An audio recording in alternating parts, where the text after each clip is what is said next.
¿Qué es Astorga para un hombre de imagen? No lo sé. A ver, pues a lo mejor es una especie de enfermedad, supongo, porque para hacer lo que hacemos y encapricharse en seguir haciéndolo desde aquí, pues probablemente tenga que ver con eso. Es muy parecido a la enfermedad de comprar libros que sabes que no van a valer más que para el que los compra y que después pues esto es un poco igual. Yo siempre he pensado de todas formas que esta ciudad es una ciudad como Astorga, de alguna forma tiene un espíritu de la gente que vivió aquí y que la convirtió en otra cosa, porque hace poco oía en televisión que estaban hablando de no sé qué pueblo muy pequeño de Colombia, que creo que tenía 25.000 habitantes. Y cuando uno piensa que nosotros estamos orgullosos de que vivimos en una ciudad pero tenemos 11.000 habitantes, pues es que tiene que haber algo, otra cosa detrás, que probablemente lo han dado los siglos y la historia y lo que hemos vivido entre todos, y es lo que ha hecho que estamos encantados de estar aquí. Después también es verdad que para la imagen al final nosotros empezamos de alguna manera aquí. Empezamos fotografiando el retablo mayor de la Catedral de Astorga, que es una obra extraordinaria del Renacimiento español. Bueno, después a lo mejor no podíamos fotografiar mucho más, pero poco a poco hemos fotografiado el mundo romano, hemos fotografiado a Gaudí y todo eso lo hemos hecho aquí. Entonces, bueno, estábamos en un sitio ya de por sí que te permitía una cierta cercanía a la imagen que nosotros hacemos normalmente, que es de viajes, de patrimonio. ¿Cómo era la Astorga que te vio nacer? Pues curiosamente, y yo creía que no era muy mayor, pero cuando empiezo a pensar para atrás, era muy distinta a la que tenemos ahora mismo. Es decir, la Astorga que nos vio nacer, yo ahora pensándolo, viviendo a la gente que conocí, con la que estuvimos hablando y que mucha ha desaparecido desgraciadamente, es una Astorga muy parecida a la de finales del 19, principios del 20. Una Astorga que uno mira hacia atrás y de repente ve que cumplimos los 100 años de casi todo en Astorga en estos últimos principios del siglo XXI, ¿no? Y esa Astorga de finales del siglo XX era muy parecido. Ahí estaban personajes de la catedral magníficos. Yo recuerdo de ver a Luis Alonso Luengo todavía explicándonos, de hablar con él y explicándonos cómo él seguía pagando en los bares con el sobre que sacaba de las nóminas, entonces sacaba el sobre. Recuerdo de hablar con Ricardo Bullón, con José Antonio Carrocelada, es decir, con toda una serie de gente que yo creo, fíjate, que nos permitió a otra gente que en aquel momento éramos jóvenes, reunirnos un poco a ese carro, de tal manera que Astorga, de alguna forma, la que la he definido siempre, por lo menos hasta hace un tiempo, era una especie de unión, independientemente de ideologías y de otras cosas, pero que hacía que gente de un determinado nivel ya mayor se relacionaba muy bien con gente que éramos en aquel tiempo más jóvenes y que nos permitía entrar en toda esta historia, porque yo la verdad cuando empezamos aquí no teníamos ese conocimiento. Bueno, esto es una ciudad pequeñita de provincias donde hay sus círculos y sus cosas y nosotros no teníamos relación vital con ellos. Yo fíjate, Miguel, que he pensado muchas veces que precisamente esas gentes de las que me hablan, Luis Alonso Luengo, Leopoldo Panero, Ricardo Bullón, han hecho un poco de tapón, que no han dejado salir a esa gente joven, a ese bullicio cultural que siempre ha habido en esta ciudad. Yo no estaría tan de acuerdo, porque yo viví esa transformación y ellos estaban, quitando Luis Alonso Luengo, que tuvo una implicación más cercana, el resto yo creo, bueno, yo a Leopoldo Panero no lo conocí, sí conocí a sus hermanas, una de ellas encantadora, magnífica, estuve varias veces comiendo con ella en Madrid y bueno, lo pasábamos muy bien. Y yo creo que no, porque estaban más alejados de lo que parecía. Es decir, ahí hubo un impasse, ¿no? El que yo he vivido por lo menos, en los años 80, donde se fueron recuperando poco a poco todos esos personajes. De alguna forma estaban en la ciudad, pero estaban en unos círculos muy pequeños, y es verdad que desde el ayuntamiento, un ayuntamiento de repente abierto, democrático, que contaba un poco con todo el mundo, eso permitió que poco a poco nos fuésemos encontrando. Yo de lo que recuerdo, para mí el pistoletazo de salida de alguna manera fue la celebración del Bimilenario. En esa celebración se juntaron de alguna forma todas las generaciones, las más jóvenes, y las más antiguas, ¿no? Porque nosotros antes de esto teníamos una asociación cultural que editamos una revista bastante horrorosa por otra parte, pero bueno, eran las cosas que se hacían copiando sin tener todavía idea de lo que había hecho la generación de Leopoldo Panero y sus amigos.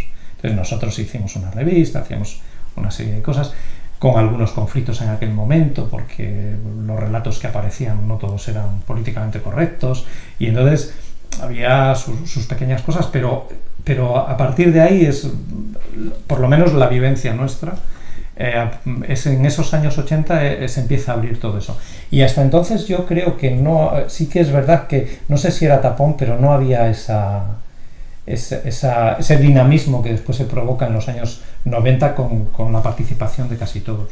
Pensabas, y sobre todo viendo tu niñez, luego tu paso a la juventud, pero esa ciudad que parece clasista, que parece anquilosada, anclada en el pasado, ¿eso se supera también en algún momento o todavía permanece? Yo creo que no se supera, que está ahí. Está ahí, a veces depende de cómo... de los momentos históricos que va viviendo, incluso en el corto plazo, se nota. Es decir, sí que es verdad que tiene una capacidad de superarse a sí misma cuando hay un conjunto de cosas que le ayudan a tirar adelante o a plantearlo de otra forma, pero en cuanto eso se para, de repente uno empieza a ver otra vez que existen todos esos elementos. Nosotros, insisto, por ejemplo, lo vivimos un poco entre comillas, porque siendo gente que afortunadamente siempre nos han tenido mucho en cuenta lo que hacemos y tal, pero se nota que no somos del círculo, entre comillas, ¿no? o de no sé qué círculos. Es verdad que nosotros hemos sido muy abiertos, nos hemos relacionado mucho con toda la gente y nos han atendido de manera generosa incluso, pero siempre hay algo que en un momento dado se reproduce, o que si no se reproduce contigo, ves que se hace con otros. Supongo que en todas las ciudades pequeñas ocurre lo mismo. Aquí quizás hay dos polos importantes, que son el cuartel y sobre todo el seminario. La iglesia, sí. Han ido hacia adentro, ¿no? Pero eso se ha notado, lo has notado tú personalmente, a pesar de la juventud. Pero... El cuartel menos. Y yo creo que el cuartel, porque claro, yo vivo ya en una época en la que sí recuerdo cuando todavía iban los militares vestidos de militares, y aquello era, pues se abría el cuartel, no sé si a las 5 de la tarde, y Astorga quedaba invadida literalmente por una masa verde repartida por todos los lados, ¿no? Que supongo que a los hosteleros le encantaba, y después a la gente pues unas más y otros menos, ¿no? También me imagino, yo era demasiado joven, que a los chicos menos, porque los militares se llevaban todas las chicas, como fue costumbre desde principios del siglo XX. Cuando llegan los militares, y lo primero que se dice es lo que molestan porque se llevan las chicas, ¿no? Entonces, en ese sentido, pero el cuartel sí que es verdad que se ha modernizado, y esa modernización lo que ha llevado es precisamente a que se haya encerrado en sí mismo. Ya no es ese cuartel que vive con la ciudad, quitando en momentos muy puntuales. En la iglesia yo creo que el proceso es diferente. La iglesia en Astorga siempre es una parte fundamental de su desarrollo histórico, es una parte fundamental porque está desde el principio prácticamente de la historia de la ciudad, y quizá lo que más se haya notado es que su propia decadencia en número de curas y de todo esto ha supuesto que también en la ciudad haya bajado un poco su presencia. Pero claro, en la iglesia ahí está el Palacio de Gaudí, que es el principal recurso turístico de la ciudad con diferencia. Ahí está la catedral como patrimonio, y después yo creo que sí que ha habido una adaptación muy adecuada, probablemente por lo mismo que estaba contando antes del ayuntamiento. Es decir, aquí no podemos negarnos, en un momento dado, en los años 80, entra un gobierno socialista en una ciudad con un carácter conservador importante. Tan importante que siempre ganaba las elecciones autonómicas, menos las municipales, ¿no? Pero de repente eso rompió los esquemas, porque el proceso consistió en que nos fuimos acercando todos. Es decir, que la iglesia supo convivir muy bien con un ayuntamiento de ese tipo, y el ayuntamiento también supo hacerlo bien. Es decir, desde el ayuntamiento se tenía muy claro que la iglesia era parte fundamental de la ciudad. Entonces, en ese sentido, yo creo que lo que ha habido es una mejor colaboración, en cualquier caso, entre instituciones. ¿Cómo contaba y qué recuerdos tienes los medios de comunicación de Astorga? Ahí está el pensamiento y la luz que vienen de siglos atrás, que supongo vivieron en una ciudad donde, me imagino, y luego llegaremos a la foto, ¿no? Ya hay imagen más, pero sí, donde esas cosas no dan de comer. ¿Hay independencia en esos medios? ¿Se cuentan? Visto lo que ha pasado en tiempos recientes, hay que pensar que igual la independencia es más grande de la que parecen estos medios de Astorga, que siempre se pensó que de alguna manera estaban pues mediatizados, pero estaban en cualquier caso mediatizados por la ciudad y por esos grupos de los que hablamos, que eran todos y ninguno, porque al final la influencia era, claro, en una ciudad como esta la redacción la tienes al lado, puedes ir todos los días a darle la tabarra al redactor porque esto que ha hecho o que no ha hecho, ¿no? Entonces, en ese sentido creo que ha habido un poco más de independencia. Yo lo que recuerdo es que me parecía, porque nosotros cuando empezamos con la empresa y cuando empezamos, nosotros fuimos fundadores de Jóvenes Empresarios de la provincia de León y cofundadores de La Nacional y todo esto, y claro, tener un periódico que pudiese contar las cosas que estábamos haciendo era algo que nosotros lo vivíamos con naturalidad, pero que el resto del mundo lo vivía como una cosa rara y nos decía, pero ¿cómo? ¿Que habéis salido en el periódico? Digo, sí, que tenemos un periódico del pueblo. Oye, eso es una cosa fascinante, ¿no? Pues nosotros llegamos justo con la recuperación del Faro Astorga. Y el Faro Astorgano, y poco a poco fuimos conociendo internamente lo que había supuesto, toda la gente que había participado, y cómo para la ciudad entera, y ahora se ve claramente, el Faro Astorgano siempre se ha considerado una institución más. Entonces es asombroso que uno diga, pero vamos a ver, estamos hablando de la iglesia, el cuartel, el ayuntamiento, la Cámara de Comercio y el Faro Astorgano. Es decir, una empresa privada, con una actividad privada, más o menos tal, pero para los astorganos, para nosotros, es una institución. La prensa es una institución. Ahora, mirando hacia atrás, y cuando uno ve el peligro que supone el que desaparezca y que supondría que desaparece seguro la prensa escrita en un lugar tan pequeño después de casi 150 años de historia, pues uno se da cuenta de que efectivamente es una institución y hay que tratarla como tal. Otra cosa es lo que internamente tenga y eso suponga. Eso ya es otro tema. ¿Cuándo Miguel empieza a mirar Astorga a través de un objetivo?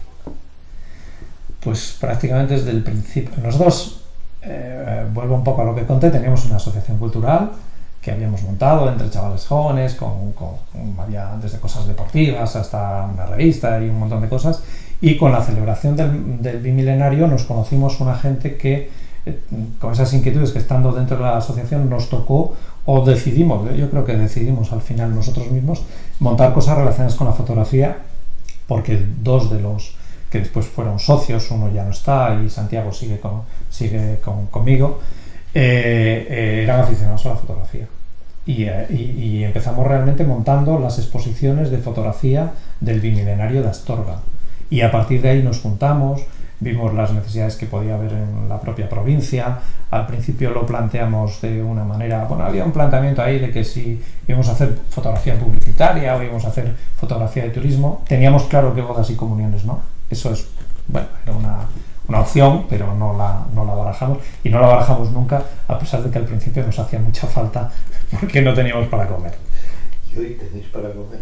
Hoy afortunadamente vamos teniendo para comer, vamos saliendo adelante con las diferentes actividades y con las diferentes empresas y sobre todo lo que quizá hoy tenemos es que hemos conseguido que seamos una referencia en España en lo que hacemos. Es verdad que quedan poquitos, pero nosotros sobre todo en lo que es la fotografía de patrimonio en estos momentos, Santiago Santos en concreto, mi socio, es probablemente uno de los mejores fotógrafos de Europa, de España seguro, y de Europa probablemente también. Miguel, hablas de patrimonio. ¿Cuántas cosas se han perdido en Astorga hablando de fotografía? Aquí hubo al principio del siglo XX un señor que se llamaba Ortiz, luego Bueno, Cordeiro. ¿Todo se ha perdido?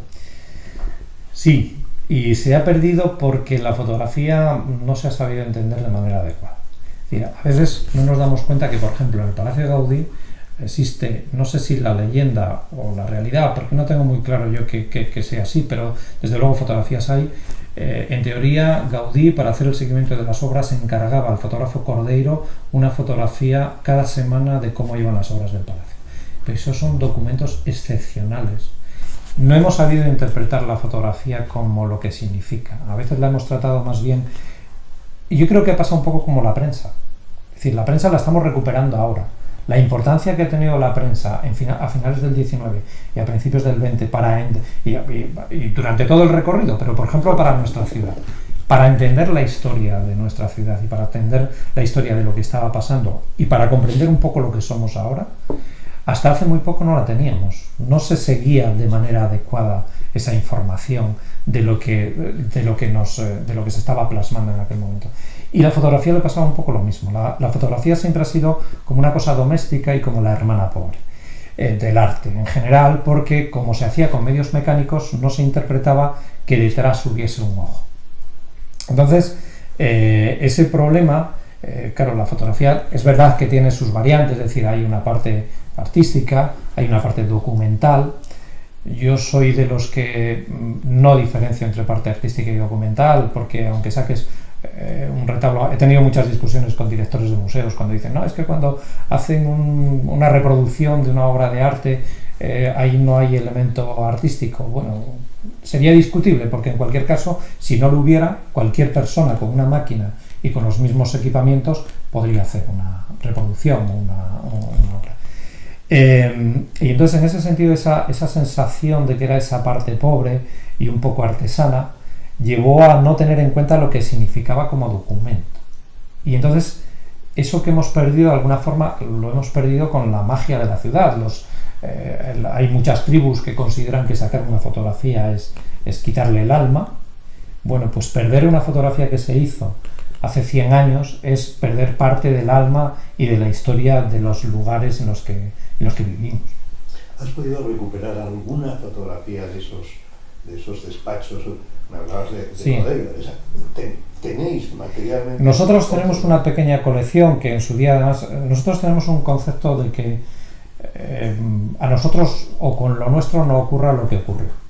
Y entonces cada vez que conseguimos cosas intentamos digitalizarlas y entregarla a alguna institución.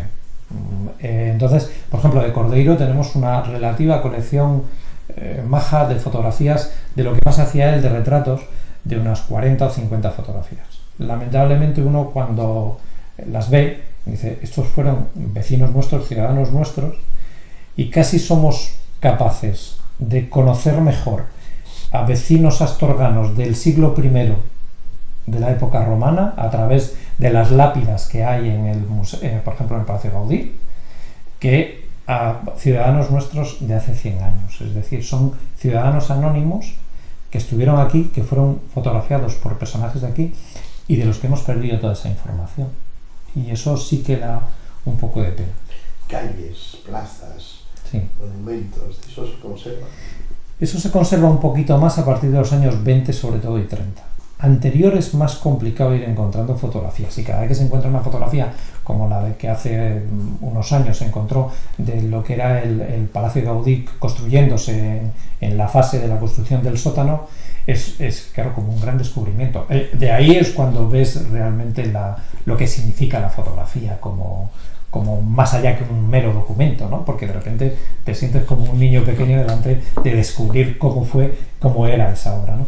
A partir de los años 30, la colección de Fernando Alonso, el hijo de Luis Alonso Luengo, es magnífica. Probablemente él sí que ha realizado una gran labor a lo largo de estos años de búsqueda de esas fotografías. Y después, poquito a poco, recopilando información de unos y otros, yo creo que Astorga está relativamente documentada a partir de los años 20-30.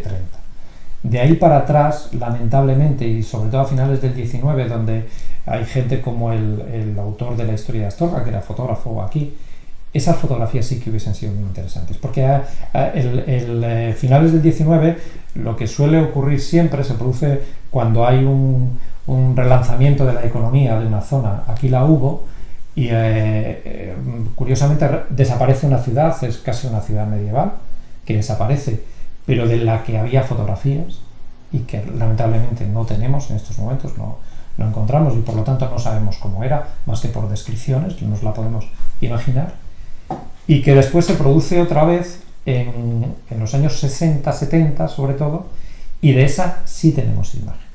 Y lamentablemente para decirnos que no lo hicimos muy bien. ¿Cómo ha sido esa afición por la fotografía del Astorga Medio? ¿Hay muchas colecciones privadas o se puede suponer que la gente hacía fotos en Astorga o éramos poco tendentes a coger esa aparatito? A ver, la fotografía hasta los años 50 era una afición cara. Incluso después, desde el punto de vista de algunas técnicas que se quisieran tener o cuando se fotografiaba con diapositiva y tal, seguía siendo cara. Es decir, yo todavía recuerdo que nosotros cada carrete de fotografía nos costaba 1000 y pico pesetas y otras 1000 y pico pesetas revelarlo. Lo que hablábamos de 3000, 4000 pesetas fácilmente, más allá de hacer el esfuerzo, ¿no? Entonces sí que es verdad que había una cierta afición. Nosotros hemos conocido a 2 o 3 personas que tenían una afición por eso, pero en líneas generales la fotografía en lugares de provincias no era una cosa, hasta casi pasados los 70 y en negativo. Y después en la fotografía ocurre una cosa muy curiosa, que es la misma que repetimos ahora que la gente con los selfies con los selfies. Es decir, es que en fotografía, la mayoría de la fotografía que te encuentras de los aficionados a la fotografía en los años 60 es de sí mismos o su familia. O sea, no fotografiaban monumentos o si no había una persona de su familia delante que a veces lo tapaba incluso, ¿no? Entonces, encontrarnos con fotografía de la ciudad o de recuerdos, o era alguien que era un poquito aficionado y entonces perseguía esas cosas, o no existe porque nos hemos gustado mucho a nosotros mismos y nos seguimos fotografiando reiteradamente. Miguel, ahora sí, ya concretamente, ¿qué pasó con ese laboratorio, con esas fotos que se supone tenía bueno? ¿Lo habéis descubierto? No del todo, y lo que es peor, a mí no me preocupa tanto, que me preocupa mucho lo de bueno, sino que probablemente ahí yo sospecho que estaba parte de lo de Cordeiro. Porque cuando Cordeiro se traslada a León, los fotógrafos de aquel momento no solían trasladar todo el material. Hay que recordar que en el caso de Cordeiro trabajaba con placas de cristal, es decir, era una cosa muy compleja, muy complicada. Ellos no tenían esa concepción de la fotografía como elemento, lo tenían más como elemento de vida. Entonces, por eso hacían retratos y tal. Una vez que habían vendido lo que es la copia del retrato, si estaban en la misma ciudad tenía sentido guardar el cristal por si se lo pedían, pero si se habían ido a otra ya no se lo iban a pedir, ¿no? Entonces, nosotros tenemos algún tipo de conocimiento de que de alguna manera por lo menos una parte está. Por eso no estoy tan preocupado, porque si está y está en manos de alguien, bueno, tarde o temprano podrá ver la luz. Si no está, eso sí que hubiese sido una desgracia. Durante un tiempo yo recuerdo que insistí en aquel momento al alcalde, a Juanjo Perandones, que había que conseguir algo, pero volvemos a lo mismo. Estamos en una ciudad pequeña, todos nos conocemos, las familias son a veces fáciles según con quién, a veces difíciles, y siempre es un proceso complejo de llevar a cabo. Yo tengo la esperanza que, igual que existe una gran colección de los periódicos, de lo que fue el Faro y el Pensamiento y tal, y que están ahí, bueno, pues mientras estén y que sepamos dónde están o sospechamos dónde están, pues bienvenido sea, que se conserven, y que después esta gente tiene que tener algo claro, y es: al único que le importa de verdad todo eso es a la propia ciudad y a las generaciones futuras. Ni siquiera a las familias en plan de... Nosotros, por ejemplo, el material que tenemos de Astorga, ahora es verdad que hacemos menos porque ya todo el mundo hace fotografías, con lo cual tampoco tiene mucho sentido que estemos a ello, pero hubo un tiempo a finales de los 80 y todos los años 90 que era más complicado y se hizo mucho. Lo tenemos claro, ese material pertenece a la ciudad y al Ayuntamiento de Astorga, no nos pertenece. ¿Qué recuerdo tienes de los periódicos que hablabas? ¿Qué recuerdo ves de los Fidalgo, de los Reguillo? Esa imagen. Un mito. Para mí son un mito. Y son un mito que, conforme he ido descubriendo, me parece más fascinante todavía. Es decir, nosotros nacemos y vivimos con el Faro Astorga. Yo muchas veces, hace poco estaba hablando con uno de los antiguos redactores del Faro Astorgano, como me he puesto a releer los años nuestros, porque claro, yo voy viendo ahí nuestra propia historia, porque si hacíamos una cosa se contaba en el Faro, y entonces yo ahora de repente de los años 80 pues puedo ver eso, y como consecuencia de eso voy hacia atrás, ¿no? Y entonces ahora recientemente, por ejemplo, ha comprado un material el Ayuntamiento de Astorga que me parece importantísimo en cuanto a cabeceras y tal. Y fíjate, a mí el hecho de nosotros estar apareciendo ahí, bueno, y de vez en cuando saliendo, no tanto como fotógrafos como empresa, que a nosotros no nos afecta en lo profesional, pero sí conforme a las cosas que hacíamos, pues nosotros siempre hemos estado muy involucrados con la vida cultural y social de la ciudad. Yo creo que hay muy poquitas cosas que no se hayan hecho en esos inicios donde nosotros de una forma o de otra no estuviésemos participando. Claro, eso iba a la prensa. Y eso a mí me permite de repente decir, qué viejo soy, porque empiezas a leer ahí una cosa y dices, bueno, esto es del año 85 o del año 87. Y conforme fue ocurriendo eso, yo he ido hacia atrás. Y yo he ido recopilando allí donde puedo, estoy recopilando todo el material que relacionado con la prensa en Astorga. Porque la prensa en Astorga además supuso otra cosa muy importante, y es que se hiciesen libros en Astorga, porque había imprentas. Entonces, yo me he encontrado, hay mucha gente que tiene buenas colecciones de libros, yo soy otro de esos enfermos. Estamos hablando de las sí. impresiones también. Para ver periódicos tiene que haber imprentas. Y las imprentas es verdad que en Astorga se producen en paralelo al periódico y al hecho de las fábricas de chocolate y los envases. Pero eso hizo los libros. Y entonces en Astorga, que como estaba comentando, que pues eso, yo soy también un enfermo de comprar libros y tal, hay una cosa muy curiosa. No solo hay varias gente que tiene unas importantes colecciones de libros, hay autores astorganos, pero después hay libros que sin tener nada que ver también se imprimieron en Astorga. Y eso es fascinante al final, porque uno piensa, dice, bueno, pues yo tengo contabilizados probablemente más de 150 títulos o de 200 títulos de entre finales del siglo XIX y principios del XX publicados en Astorga. Y algunos tan fascinantes como decir, pues una novela que se escribe de un italiano que escribe un viaje a la India y se edita en Astorga en español. Y dices, ¿pero esto qué es, no? Eso se produce porque existían los periódicos.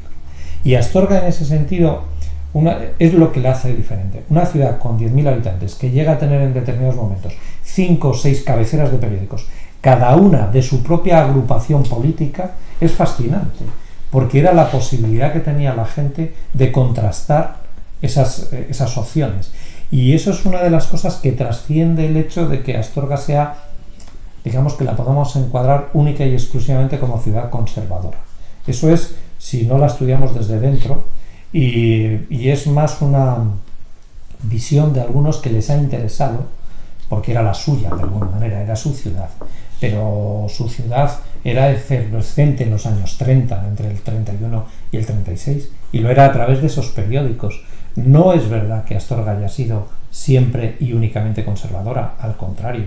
Astorga lo que ha sido fundamentalmente es, desde el punto de vista, digamos, en cierta manera una ciudad culta, que a través de los periódicos expresaba su diversidad cultural y sus opciones ideológicas. Y eso estaba ahí. Y es que hay periódicos donde se están peleando constantemente. Y donde, yo recuerdo por ejemplo una noticia que hace poco que vi, que salía en la Gaceta de Madrid, sale cómo hablan, creo que era de Porfirio López, cómo utilizaba su periódico para influir en la construcción del Teatro Gullón.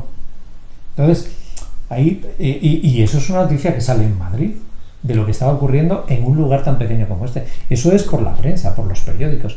Y eso, de alguna forma, los astorganos lo tenemos vitalmente. Si no, el Faro, por ejemplo, no sería un periódico tan fascinante, que tiene el 90% de sus ventas son suscriptores, y que incluso supera en estos momentos a muchas suscripciones de periódicos de papel de España, de provincias. ¿Cuál ha sido una de las fotos para ti? ¿Cuál es la foto más sorprendente de Astorga que esté en tu casa?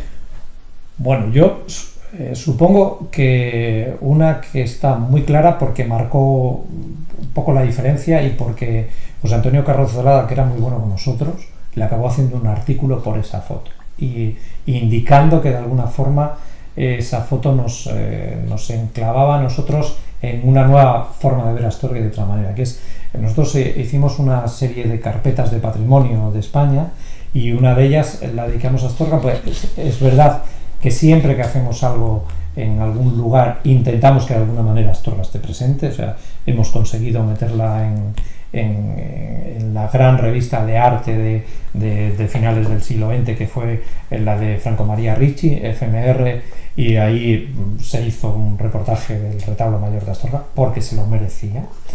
Y esa foto que de alguna manera rompe eso era una portada, o sea, dentro de esa colección de más de 60 carpetas de lugares de patrimonio de España estaba la Catedral de Astorga, y era una portada en la que aparecía la Catedral de Astorga con una gran luna en el medio de las dos torres. Es una foto muy antigua, es una foto que ahora incluso se podría decir con todos los medios tecnológicos que bien, que tal, pero para nosotros probablemente, y yo creo que también para un número de astorganos, probablemente marca esa forma nueva de hacer las fotografías, que no es más que una forma profesional, es que nosotros somos una excepción aquí en lo que nos dedicamos.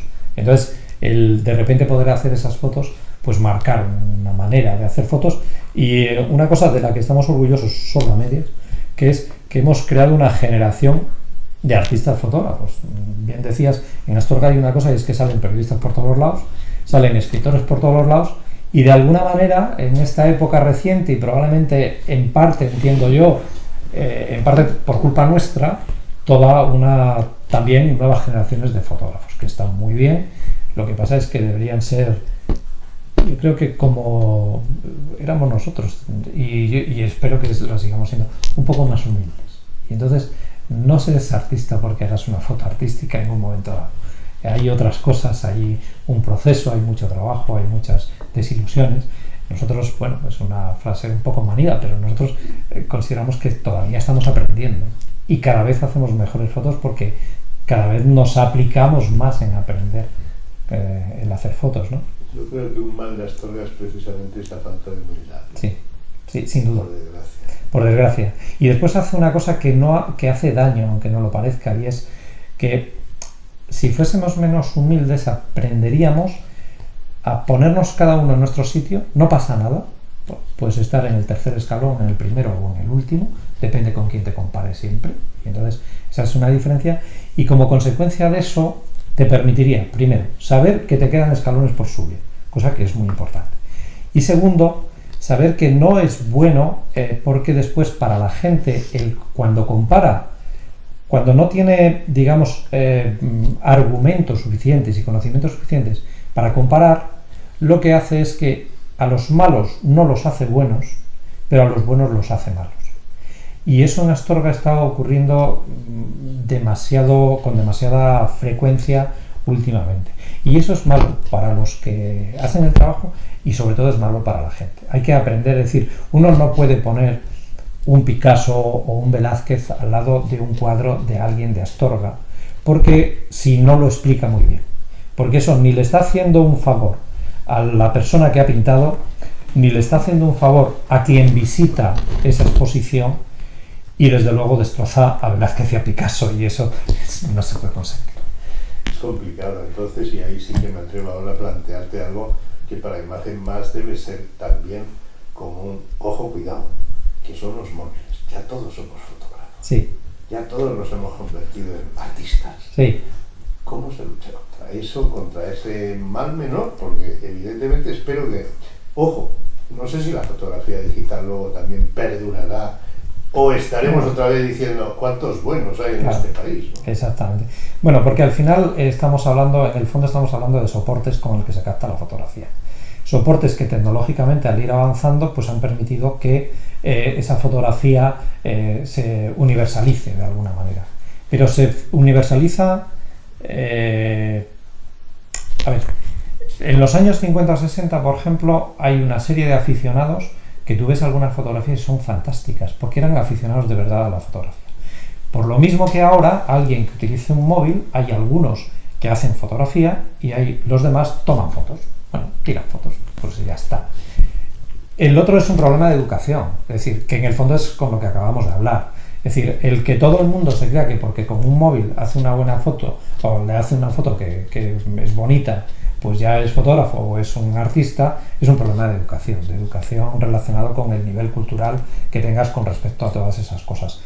Nosotros, ¿cómo se lucha? No se lucha, sencillamente nosotros lo que tenemos es que nuestra fotografía profesional significa primero que tecnológicamente nosotros nos vamos a negar a hacer una foto con un móvil, por ejemplo, cuando nos lo indique alguien, sabiendo una cosa, que el fotógrafo es el ojo, o sea, que la fotografía la hace el ojo del fotógrafo, no la hace la máquina.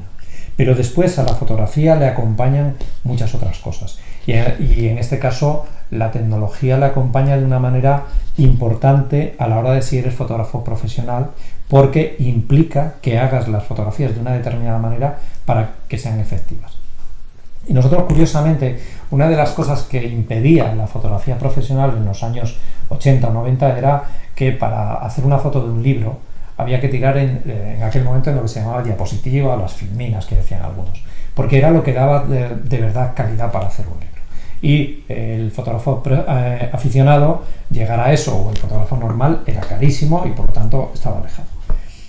Ahora el proceso es similar, aunque sea de tecnología digital y no analógica. Para hacer una buena fotografía necesitas unas condiciones de unas máquinas que son muchísimo más caras que las de antes y que además encima se hacen viejas antes, con lo cual las inversiones son, frente a lo que digan, pues es más barato ahora, no, al contrario, son mucho más caras, ¿no?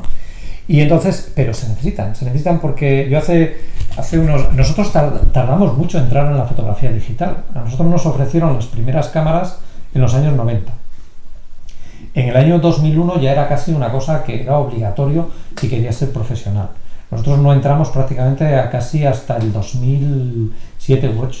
Es decir, hasta que consideramos que las máquinas que habían surgido en digital eran capaces de dar algo comparable a una cámara de placas de 912 en analógico.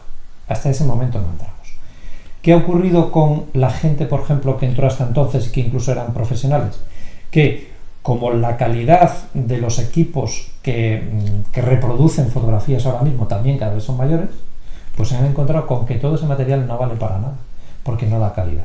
Es decir, hoy estamos hablando de que una fotografía profesional puede servir para hacer una valla del tamaño de una catedral y tener una definición absoluta, y en el 2000 lo que podías hacer con esa fotografía digital no valía para nada.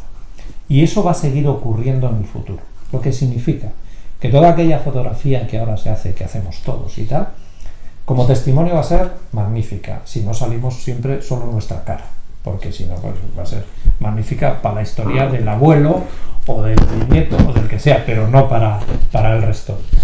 Como documento va a ser bueno, pero va a ser un documento de muy baja calidad para reproducir en el futuro, porque incluso ahora mismo lo hacemos en un móvil, nos parece magnífica, la llevamos a un ordenador, ya vemos que ya no es tan magnífica, y si la llevamos a un libro no serviría para nada.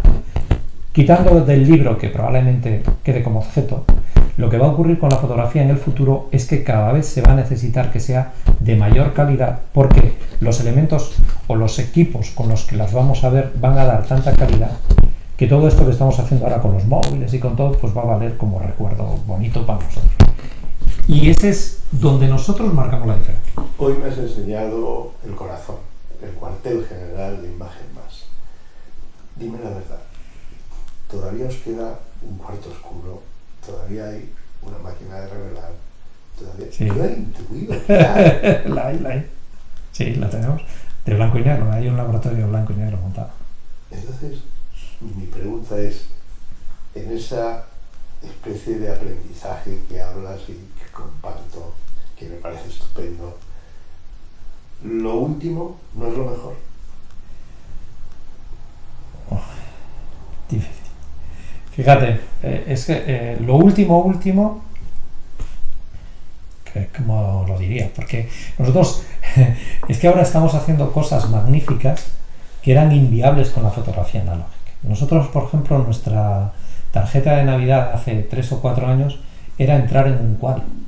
Entrábamos literalmente en el cuadro, porque con la tecnología actual nos permite hacer unas fotos con unas determinadas características que después manipulamos y convertimos en una especie de 3D, como aquellos antiguos que se hacían recortando con cartulinas, pero digital, ¿no?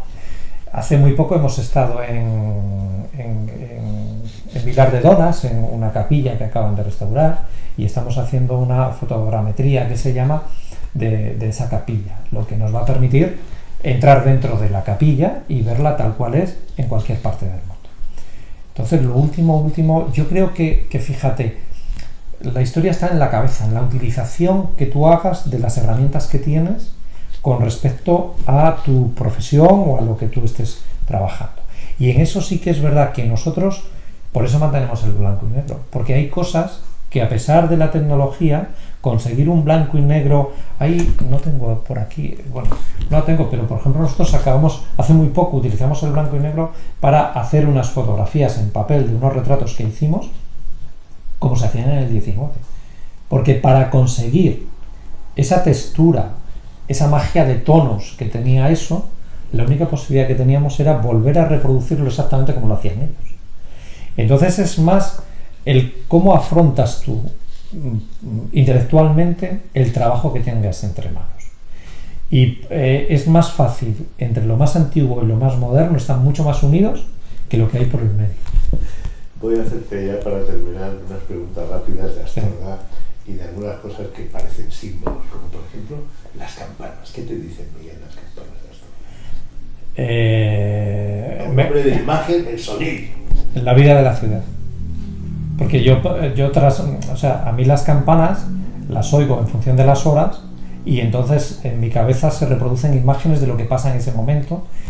Depende del tiempo también. Es decir, a mí una campana a las 6 de la tarde, un día de invierno en Astorga, me dice la calle Leopoldo Panero con niebla, con alguna persona por ahí medio escondida y con unas luces apagadas amarillas, que es la que tiene esa zona, y es lo que me transmiten. Y las campanas de primera hora de la mañana me transmiten una ciudad que despierta, pero que despierta por la luz, no por la gente, porque aquí hasta las 9:30, a las 10 de la mañana la cosa es tranquila. Pero siempre me transmiten imágenes. ¿Tienes más olores o imágenes de Astorga? Imágenes, sin duda. Siempre imágenes. Siempre imágenes. ¿Cuáles son las imágenes con las que de alguna manera has vivido, has soñado, incluso sueñas?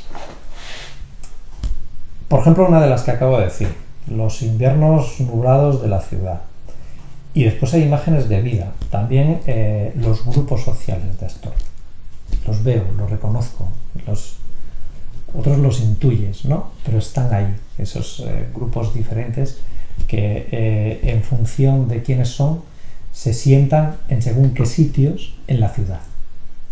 Pueden estar en la Plaza Mayor, o pueden estar en el jardín, o pueden estar, es decir, a mí por ejemplo, ahora hace poco, porque yo he lamentado que se cierre este mes de septiembre tan magnífico, se haya cerrado el jardín, ¿no?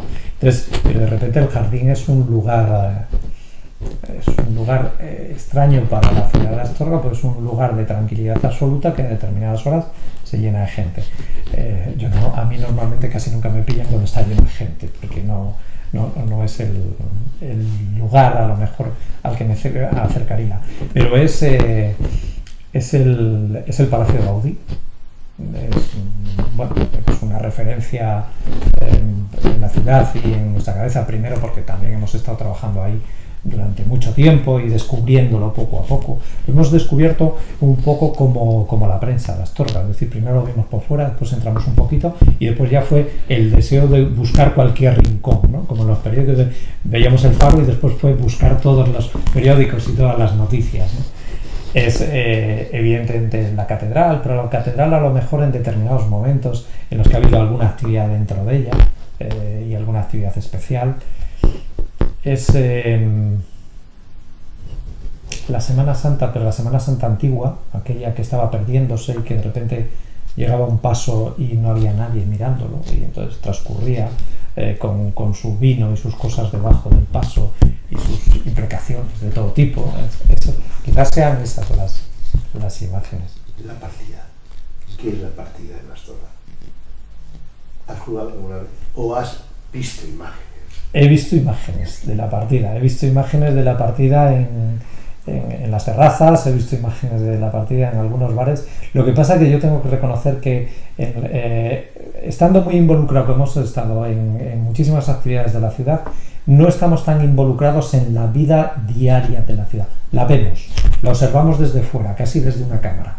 Nosotros nos paseamos por los sitios, respetamos por supuesto a todo el mundo con sus cosas, y la observamos, pero no la vivimos. Esa vida más es muy probable que nosotros no somos, yo en este caso, mi compañero sí más, pero no somos oriundos de Astorga. Entonces, por eso observamos casi desde un objetivo esas cosas de la ciudad y las conocemos. Las mantecadas. Las mantecadas para mí es algo que estaba muy bueno, que dejó de estarlo y que ahora empieza a estar un poco mejor y que desde luego lo deberían cuidar mucho más, porque es el tren, de eso sí me acuerdo. Las mantecadas para mí son el tren, es el tren a el catalán, con las mujeres gritando mantecadas de Astorga. O sea que sí, pero lo deberían cuidar más. El cocido para gato. Esencial. En verano, en invierno, con todo lo que digan, esencial. Me parece que es un... con el cocido además ha pasado una cosa muy curiosa y siempre difícil, ¿no? Es aquello de el descubrimiento nos lleva a la masificación a un probable aburrimiento. Lo que pasa es que yo que me gusta viajar, sobre todo cuando viajo lo intento hacer en tiempos en los que no lo hace nadie, porque bueno, eso es una de las cosas buenas que tiene nuestra profesión, que nos lo permite y tal, y entonces a mí me molesta. Yo recuerdo, por ejemplo, estar en Lanzarote y tener una zona allí, en una casa de Jorge Manrique, y entonces en la casa de Jorge Manrique, que está metida, incrustada en la misma lava del volcán, hay gente diciendo que eso hay que cuidar la lava del volcán y que no se debe hacer edificaciones. Digo, pero si estamos dentro de una, ¿no? Y entonces con el cocido dices de repente, bueno, es que se ha masificado. Bueno, ya, pero si a nosotros nos gusta, tendremos que interpretar que haya mucha gente que le guste y que por lo tanto nos va a llevar un poco a eso. Pero a mí el cocido maratón me sigue pareciendo un plato extraordinario, que yo aprovecho cuando viene gente a llevarlos a comer cocido, y entonces como el cocido en estos sitios. ¿Cuál crees que puede ser el futuro de Astorga, aunque sea en imágenes, que veo que sueña solo en imágenes? ¿Astorga se muere? A ver, sueño tanto en imágenes que a veces las hago, y una mala costumbre que tengo es hacer fotografías de las esquelas cuando el número es bastante alto, y de un tiempo a esta parte es muy alto. Astorga, aunque sea muy alto, se muere, tiene gente muy mayor, pero yo digo que afortunadamente, porque es que si no tuviésemos esa gente mayor, entonces sí que éramos muy poquitos. Y Astorga yo creo que se muere, y a la vez se puede revivir o reflotar. Lo que pasa, el problema que yo encuentro, a mí, de las pocas veces que he escrito a los periódicos, al periódico de Astorga, no escribo mucho, pero por ejemplo he escrito precisamente sobre este tema, sobre que Astorga se nos muere y los temas de estadísticos. Pero Astorga, por ejemplo, se nos muere fundamentalmente a partir del 2011. Ahí es donde se inicia una caída realmente importante. Entonces yo creo que en los lugares pequeños la intensidad de las instituciones públicas es fundamental para que no se muera. Y va más allá de crear o no crear una industria, que yo entiendo que es muy complicado, hay que competir con muchos otros elementos y tal.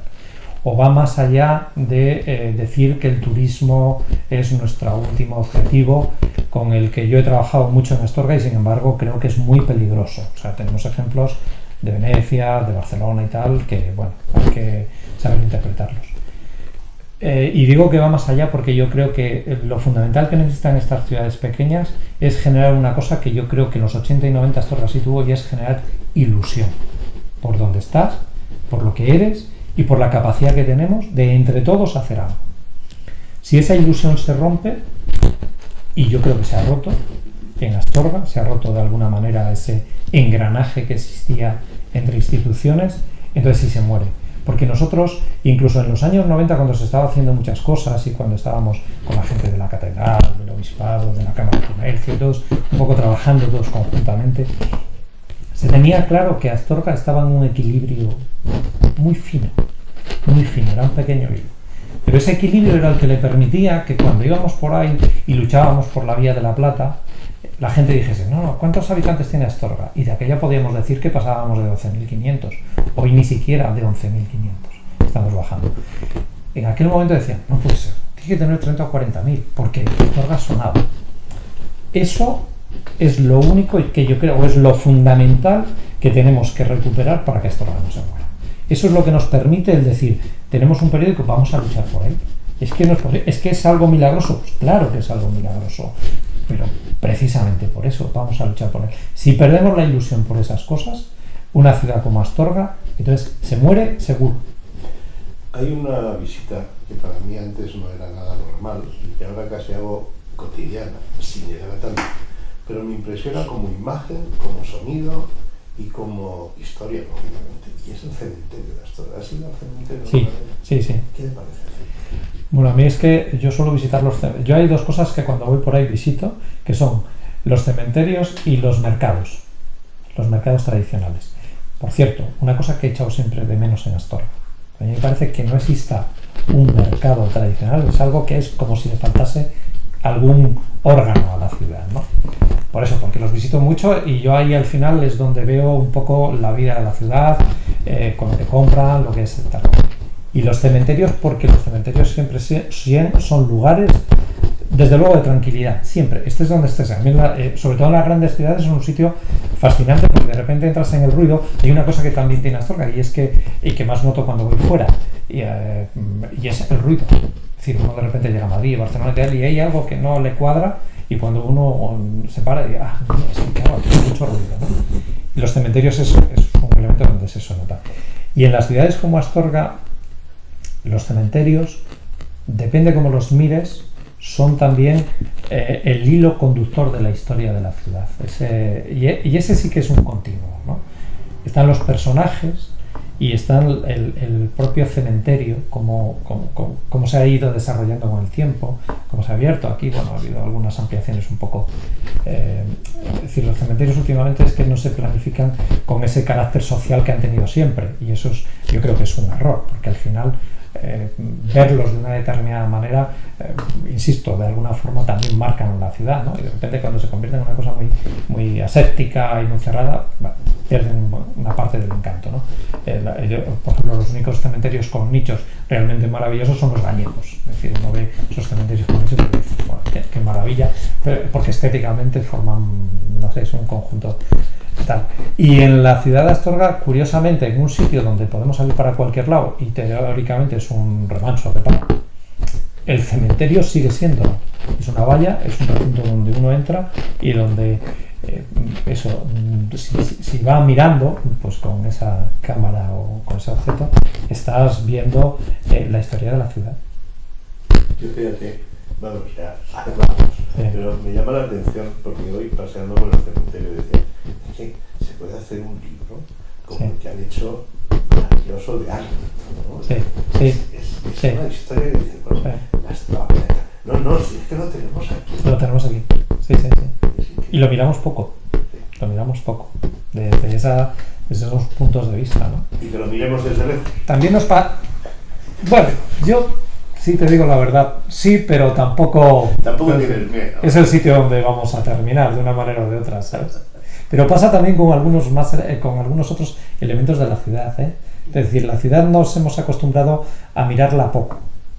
Fíjate, incluso un elemento como el Palacio de Gaudí es un elemento que es absolutamente transgresor, para bien o para mal, porque a mí, bueno, tengo mis dudas sobre el gusto, hasta dónde me gusta o no me gusta, pero es un elemento que, siendo absolutamente transgresor desde el punto de vista arquitectónico, lo hemos asimilado tanto que nosotros prácticamente no lo percibimos, no lo vemos. Y hay una cosa muy curiosa, fíjate, cuando vienes desde León, a mí algunas veces me ha tocado venir en autobús y tal, y vengo en el autobús, los peregrinos extranjeros, no hemos hablado del Camino de Santiago, una parte fundamental de la ciudad. Los peregrinos extranjeros, según dan la curva en la zona de Puerta de Rey, y giran, y entonces de repente desde el autobús ven el palacio, la catedral y las murallas, se oye en el autobús, ¡oh! Eso es la ciudad de Astorga. Eso es más para los de fuera, y sin embargo los astorganos lo hemos perdido. Habla del camino si quieres, porque no fastidies. No, hay mucha gente que habla del camino y dice es el futuro, pues tampoco. No, pero fíjate, nosotros es el futuro. Nosotros fuimos fundadores de la Asociación de Amigos del Camino de Santiago y somos los que la llevamos ahora. Y entonces nos hace gracia que digan que es el futuro cuando hace unos años decían, con estos mochileros no queremos saber nada. Pero el Camino de Santiago es indudable que sí es una cosa. Es decir, en estos momentos, de los 192 países que hay en el mundo, de 170 países hay alguien que hace el Camino de Santiago anualmente. Entonces, es un escaparate para una ciudad como Astorga absolutamente asombroso. Pero esos que dicen que es el futuro, de alguna manera, algunos de ellos se afanan mucho en acabar con él. Porque o no atienden bien al peregrino, o le dan mal de comer, o le intentan cobrar más de lo que es, o intentan una serie de cosas, en lugar de dedicarse a disfrutar o a pensar que el peregrino es una especie de bendición para la ciudad, pero como elemento cultural y enriquecedor. No porque te deje dinero, que eso es un elemento que está bien, es estupendo, pero hombre, tener un país, o sea, tener la fortuna de estar en una ciudad que puede estar en la boca de cientos de miles de personas de medio mundo, pues es algo fascinante. Y entonces a lo mejor si fuéramos un poquito más conscientes de eso y menos de que lo que hay que hacer es exprimirlo, seguramente tendría más recorrido. Así, bueno, ya veremos, a ver. Ha sido un placer. Gracias. A ti.